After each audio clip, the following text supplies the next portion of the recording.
guys, we are at the very special place today with a very special friend, Danny Herman, or well-known Danny the Digger, Israel's #1 tour guide, #1 archaeologist, the man that knows everything, knows everybody, knows everywhere, and knows every bit of history.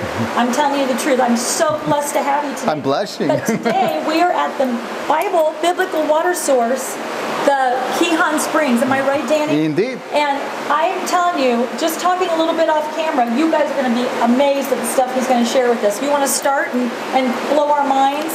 Go ahead. First of all, if you didn't have this water source, everything above your head, Jerusalem, would probably not exist. Wow. Why do people settle in a certain place, especially here in the Middle East, where there's water? Okay. Water is life. You have to, yeah. Okay? And so it was the Canaanites, the Israelites, the Assyrians battled over this. Later the Babylonians conquered this, all because there's a water source here that enabled people to drink and to provide for fields that could be irrigated. Right, wow. We're going all the way back. Did you hear him, Canaanite? Really? We're going all the way back to there. I'm going to show you remains of Canaanites, Israelites, Romans, medieval times. Oh my goodness. This is where it all started. Is this the blowing the mind part? Totally. And only in Roman times, aqueducts enabled to provide water also to the upper parts of the city. And then this area kind of got neglected. Okay. Ironically, today, the water of the spring, you won't believe it, are only used by local Arabs to clean their cars. What? Such an important water source from biblical times. It's really fresh and clean, isn't it?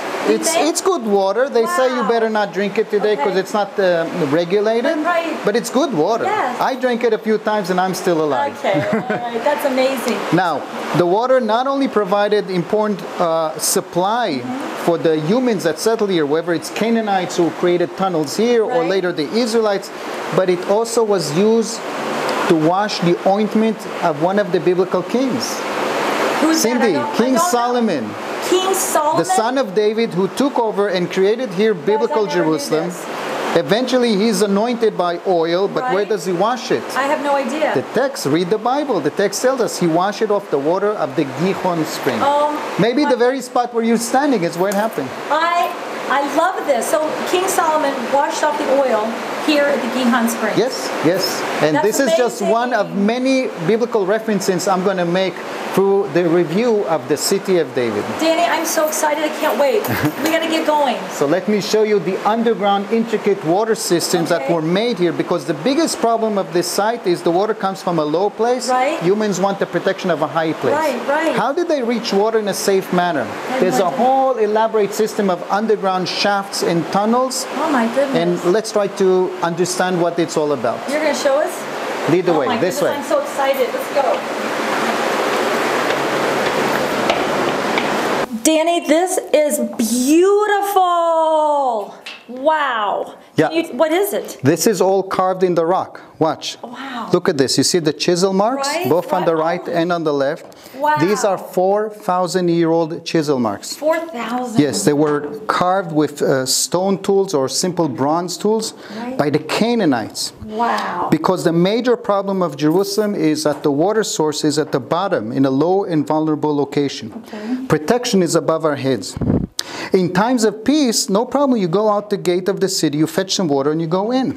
Okay? We even know from the Bible there was such a gate which was called the Watergate. I know in America, people hear Watergate, they think of other issues. But Jerusalem had its Watergate for times of peace.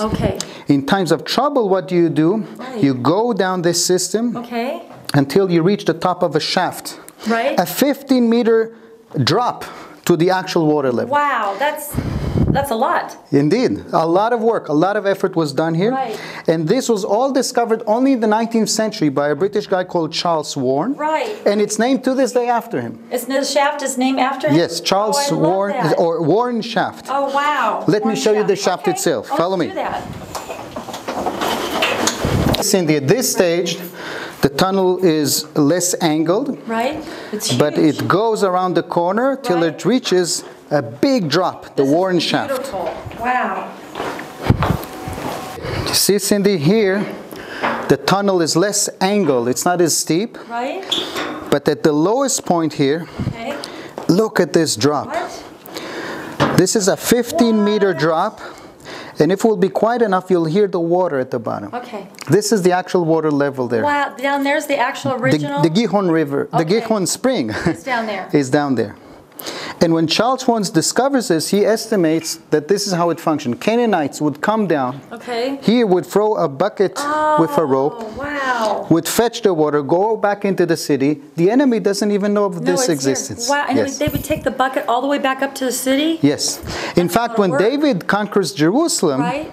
there's a mentioning of a mysterious term called touching a pipe. Okay. David touched the pipe in the act of conquering Jerusalem. Oh. What does it mean? I don't know. Charles Schwann estimated he climbed this pipe, this shaft. What? In biblical King terms. David?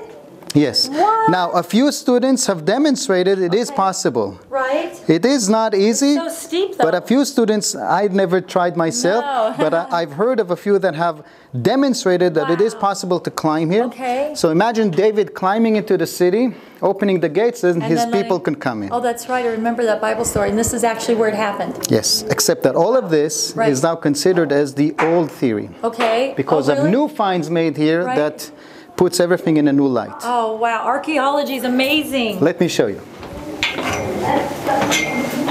Danny, you were saying something about new research, or what is that about? Yes, but indeed. We used to think that the curved tunnel reaching Warren Shaft was the end of it. Right? But we just walked in a new section just exposed a few years ago, Wow. indicating that actually the path continued to this great section carved into the rock. This is a giant square pool, Wow. also from Canaanite times. Okay. But it seems to indicate that people walked underground, but eventually they were out of city walls in order to reach this main water reservoir. Okay. How then was it protected? We found evidence of a giant tower that protected it, although it's outside city walls. Wow. And it demonstrates, in my opinion, that we still have things that we don't understand. Right, Okay, right. there's still more research that needs to be done here, And always. and there's still quite a few enigmas. Another one, by the way, is where is King David buried? I'm not sure, but I know the tombs at Mount Zion. Do you know actually where That's he was a buried? traditional medieval spot. Oh, The Bible tells us he was Okay. buried in the city of David, which is here. Oh, I would love to see that. In the 1920s, indeed, a site was found and believed to be the tomb of David and the royal family. Right? Some scholars pose against it, some scholars support it. Okay. But let's see what it's I all would about. love it. Thank you.